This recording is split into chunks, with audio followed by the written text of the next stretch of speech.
నాకు ప్రకాశం జిల్లా అంటే గుర్తుకొచ్చేది ఆంధ్రకేసరి శ్రీ టంగుటూరి ప్రకాశం పంతులు. ధైర్యం లేని సమాజంలో ధైర్యాన్ని నూరిపోసిన సైమన్ కమిషన్కి ఆ రోజున ఎదురొడ్డి నిలిచి కాల్చుకోండి అని చొక్కా తీసి ఛాతీని చూపించిన ధైర్యవంతులు. మొట్టమొదటి రాష్ట్ర తొలి ముఖ్యమంత్రి. వారికి అలాంటి నేల ఇది. ఈ నేల గురించి అనుకున్నప్పుడల్లా అపారమైన ఖనిజాలు, ఖనిజ వనరులు, బ్లాక్ గ్రానైట్, ఇలాంటి చోట్ల చాలా సందర్భాల్లో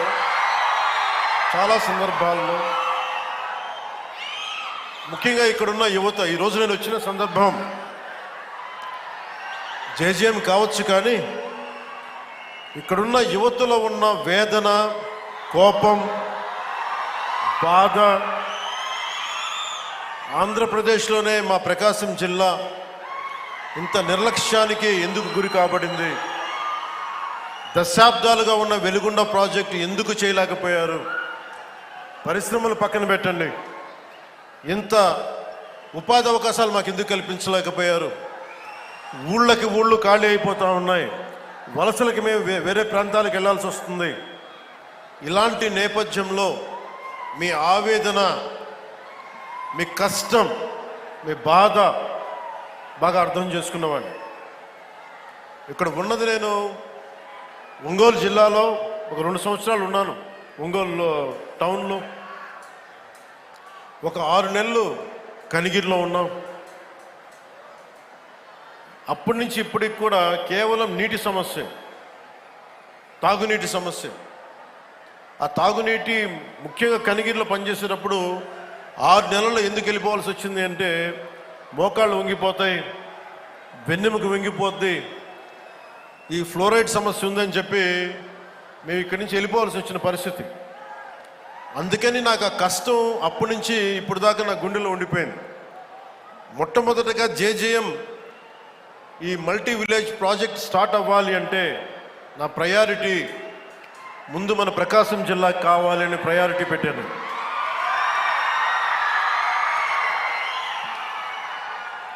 అలాగే మీకు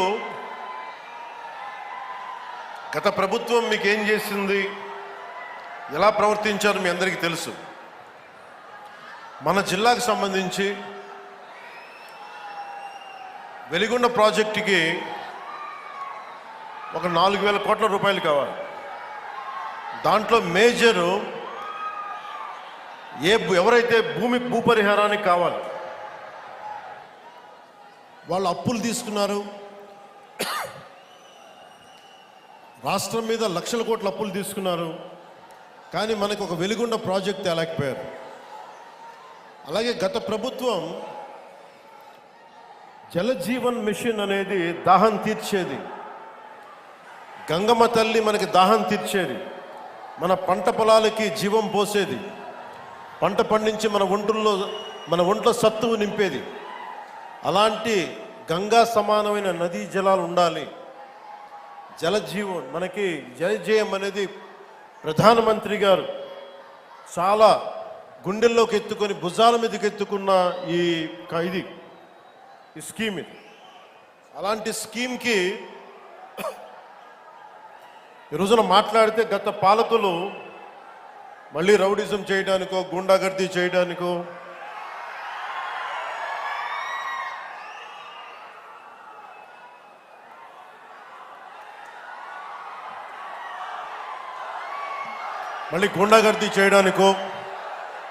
రౌడిజం చేయడానికో అలాంటి భావన మళ్ళీ ఉంది.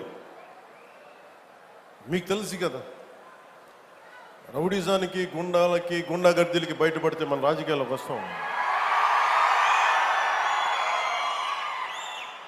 కేసులు పెడతాం, వస్తే 29లో మేము అంతు చూస్తామంటే మీరు రావాలి కదా. మీరు ఎలా వస్తారో మేము చూస్తాం.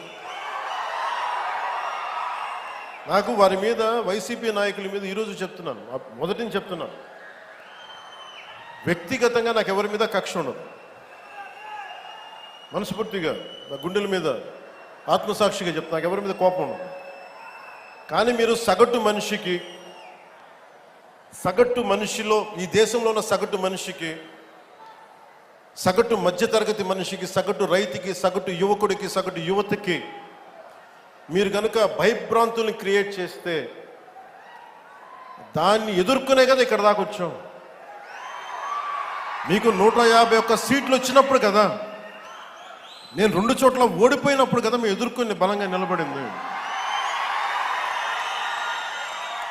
అంటే గుండెల్లో ఎంత దమ్ము ఉండాలి, రక్తంలో ఎంత వేడి ఉండాలి మీలాంటి వాళ్ళు తట్టుకోవాలంటే.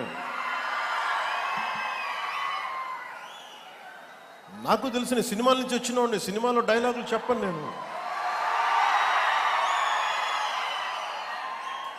పుత్తుకలు కోసేస్తాం, మిడకాయలు కోసేస్తాం అంటే కోయడానికి మేమేమన్నా చొక్కా ఇప్పి చూపిస్తామా?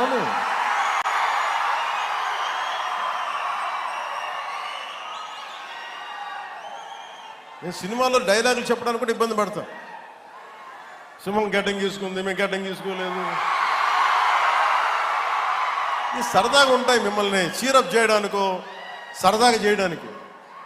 నిజంగా గడ్డం తీసుకుంటే ఎంత దరిద్రంగా ఉంటుంది చూడండి, ఆలోచించండి. స్నానం చేయకుండా, మట్టి కొట్టుకుంటా. అంటే ఇవన్నీ ఏంటంటే సినిమాల్లో చెప్పిన డైలాగులు. అవి ఎందుకు చెప్తున్నానంటే సందర్భానుసారంగా చెప్తున్నాను.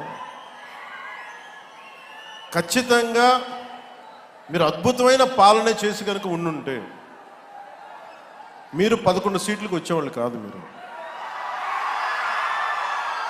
అంటే ఇది రెలవెంట్ కాబట్టి చెప్తున్నా.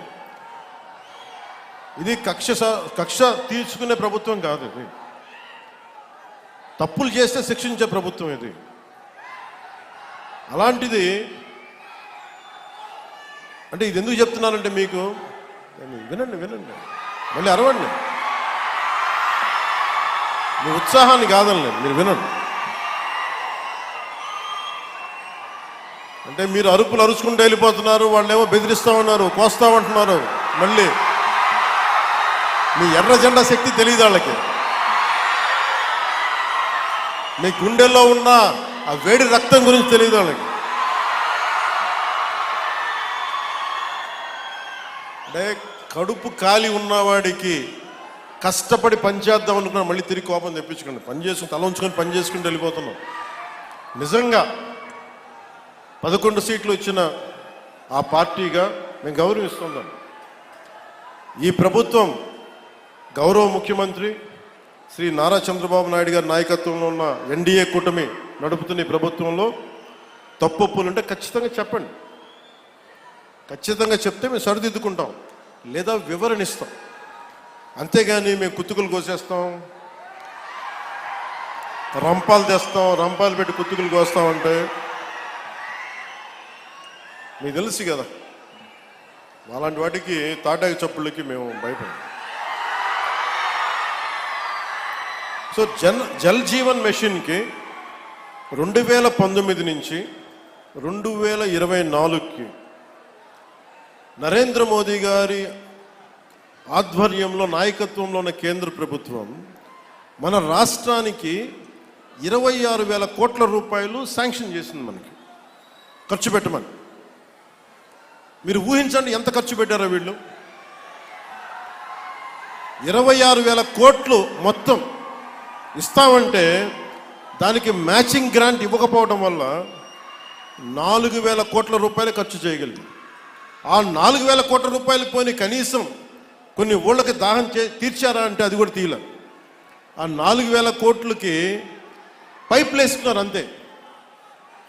పైపులు వేశారు. ఇప్పుడు పైపులు వేస్తే వాటర్ సోర్స్ చూపించాలి కదా. ఎక్కడి నుంచి నీళ్లు పట్టుకొస్తున్నావు, చెరువు నుంచా, కుంట నుంచా, ఎక్కడి నుంచి పట్టుకొస్తున్నావు అంటే అవి కూడా చేయలే. పైపులు వేసి కూర్చోబెట్టారు. ఎప్పుడు మనకి ఉపరితలం నుంచి మన సర్ఫేస్ వాటర్ ఎప్పుడు వస్తుందని. దీనివల్ల ఆ 4,000 కోట్లు కూడా చాలా వరకు వృధా అయిపోయింది. ఈ రోజున జేజేఎం మిషన్ ఆగిపోతుంది. ఈరోజు మనం కూటమి ప్రభుత్వం ఎందుకు ఇంత బలంగా ఉన్నామంటే, అంటే మీరు మా మీద పెట్టిన నమ్మకానికి, అన్నదమ్ములు, ఆడపడుచులు, యువత, పెద్దలు, పిన్నలు, రైతాంగం, మధ్యతరగతి అందరూ నమ్మి ఓటేస్తే జల్ జీవన్ మిషన్ పథకాన్ని మేము ఆపేస్తున్నాం అని కేంద్ర ప్రభుత్వం చెప్పారు. మాకు కంటిన్యూ చేయాలని లేదు మాకు. ఎందుకంటే నీళ్ళు ఇవ్వడం అనేది స్టేట్ సబ్జెక్ట్. ఇది ఇన్ని రాష్ట్రాల మీద మాకు భారం అయిపోతుంది, మేము ఇవ్వలేమంటే ముందు నేను వెళ్ళి విఆర్ పాటిల్ గారిని కలిసి, జలశక్తి మినిస్టర్, కేంద్ర మంత్రివర్యులు వారిని కలిసి వివరించాను. సార్, గత ప్రభుత్వంలో 26,000 కోట్లు మీరు ఇస్తే మేము 4,000 కోట్ల గత ప్రభుత్వం ఖర్చు పెట్టింది. అది కూడా ఇంత అవకతవకలుగా. ఈ రోజున కనుక మీరు ఇవ్వకపోతే మాకున్న సమస్యలు విని మన ప్రకాశం జిల్లా వెలుగొండ ప్రాజెక్ట్ దగ్గర నుంచి మన పల్నాడు, అలాగే మనకి అనంతపురం, శ్రీకాకుళం ఎక్కడైతే ఉన్నాయో అన్ని దాదాపు మేజర్గా ఇవి, మిగతా అన్నిటికీ అన్ని ఎక్కడైతే నీటి ఎద్దడి ఎక్కువ ఉందో వీటన్నిటికీ దాదాపు ఒక 83,000 కోట్లు, 84,000 కోట్లు అవసరం అవుద్ది. 26,000 కోట్లు కూడా సరిపోదనంటే వాళ్ళు అసలు మేము రూపాయి కూడా ఇవ్విచ్చే పరిస్థితిలో లేము, అంత ఇబ్బందులో ఉన్నామంటే కేవలం మనం 151 సీట్లు ఇచ్చాం కాబట్టి, ఎన్డీఏ కూటమిని గెలిపించాం కాబట్టి మా గొంతు బలంగా, మా గళం బలంగా వినిపిస్తే తర్వాత గౌరవ ముఖ్యమంత్రి చంద్రబాబు నాయుడు గారు, నేను ఇంకొకసారి మరోమారు జలశక్తి మినిస్టర్ గారి దగ్గరికి వెళ్ళి ప్రధానమంత్రి గారికి వారికి చేస్తే ఈ రోజున జేజీఎం ప్రాజెక్ట్ మొదటి విడత మనకి 1,390 కోట్లతోటి మన ప్రకాశం జిల్లాలో మొదలు పెడుతున్నామంటే దానికి మీరు మా మీద పెట్టుకున్న నమ్మకం, కేంద్ర ప్రభుత్వం మన మీద ఉంచిన నమ్మకం.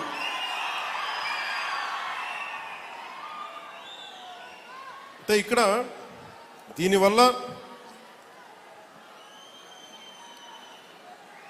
నేను ఒక 4 దశాబ్దాల పైనే కనిగిరిలో పెరిగినాడు. 4 దశాబ్దాల క్రితం మొట్టమొదటిసారి స్వాతంత్రం వచ్చాక మన ప్రకాశం జిల్లాలో చేపడుతున్న అతిపెద్ద తాగునీటి సరఫరా పథకం ఈరోజు మనం జల్ జీవన్ మిషన్ ద్వారా చేపడుతున్నాం. 1,290 కోట్లతోటి ప్రకాశం జిల్లాలో 7 నియోజకవర్గాలు, ఎర్రగొండపాలెం, గిద్దలూరు, మార్కాపురం, కనిగిరి, కొండేపి, కందుకూరు, దర్శి అసెంబ్లీ నియోజకవర్గాల పరిధిలో 18 మండలాలు, 578 గ్రామాల్లో ఉన్న దాదాపు 10 లక్షల పైచిలకు జనాభాకు వచ్చే 30 సంవత్సరాల పాటు ఈ పథకం ఫస్ట్ ఫేజ్ ద్వారా తాగునీటి